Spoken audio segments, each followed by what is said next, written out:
Hi there. It's Professor Monty, and we're looking at solving formulas that involve quadratics. So I've written down some steps here to kind of get us going, and then we'll do some examples. So first, I'm going to clear any fractions if needed. Secondly, I'm going to use the square root property if what I'm trying to solve for is, say, an x squared. I want to solve for x, and there's just an x squared in there. Or I'm going to square both sides if I have a square root in there I'm trying to get rid of.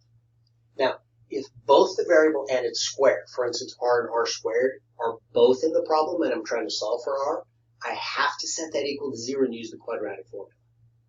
Okay, so let's go through and we'll work some and kind of get some ideas of how this works. So the first problem I have is solve for d. I see there's a fraction, so immediately I'm just going to multiply through both sides by the denominator to clear the fractions.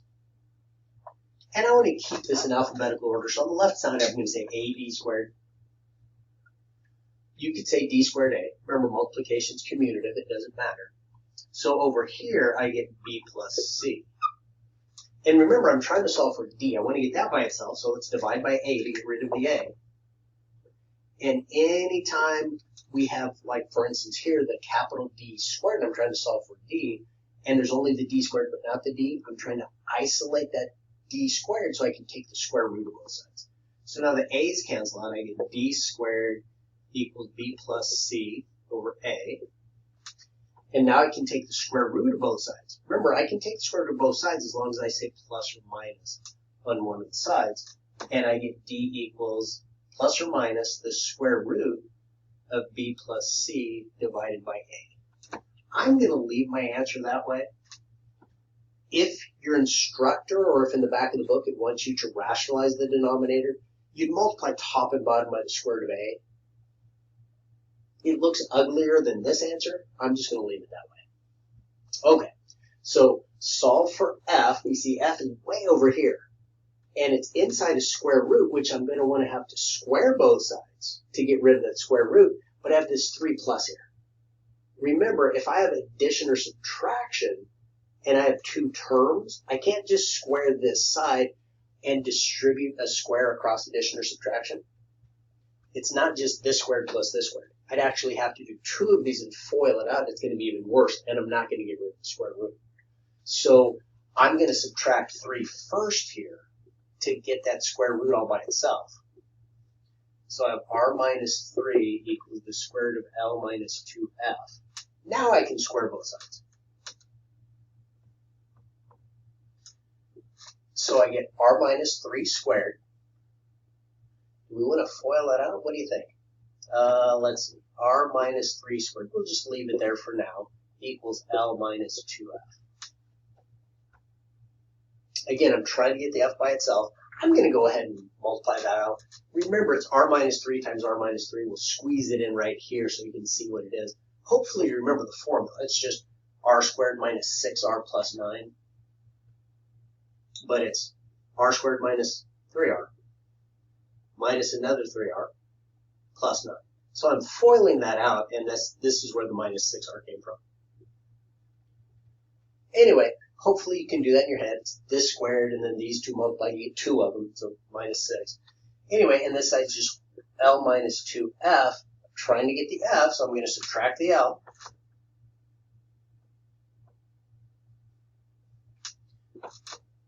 None of these are like terms, so I can't combine anything. And I'm going to divide by negative 2 because that's being multiplied by the F. And you'll notice in a lot of these problems, I don't know why I said 2F instead of negative 2. I was looking up there, I guess. But you'll notice in a lot of these problems, the answers are really ugly because you have so many different letters going on and things don't cancel, things don't combine nicely.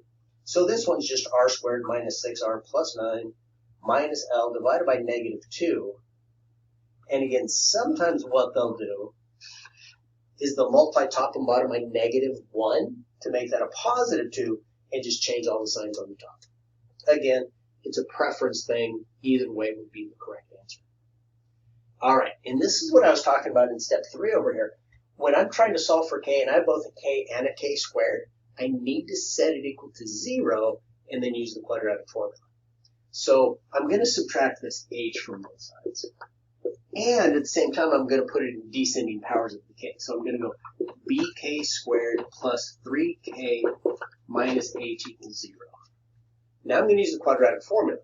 Remember that's, we usually say x equals, but the variable is k this time. So we'll do k equals negative b plus or minus the square root b squared minus 4ac all over 2a.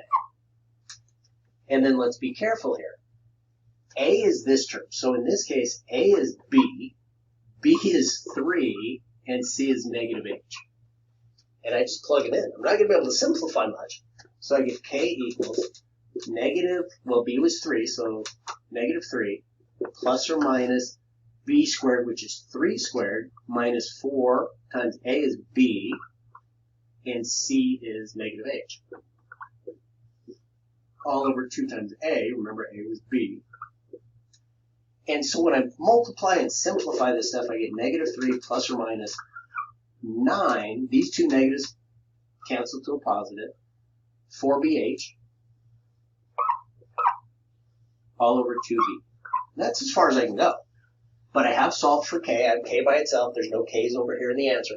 If you do something and you think maybe, oh, let's get this k squared by itself and take the square root of both sides, you'll still have a k over on the right-hand side as well as the left-hand side. You haven't solved for k. You need to only have one k in the answer, which is why we have to use the quadratic formula. So a lot going on there, but work with it. Don't expect the answers to be pretty. A lot of times these answers won't be pretty, but we're not going for pretty. We're going for correct.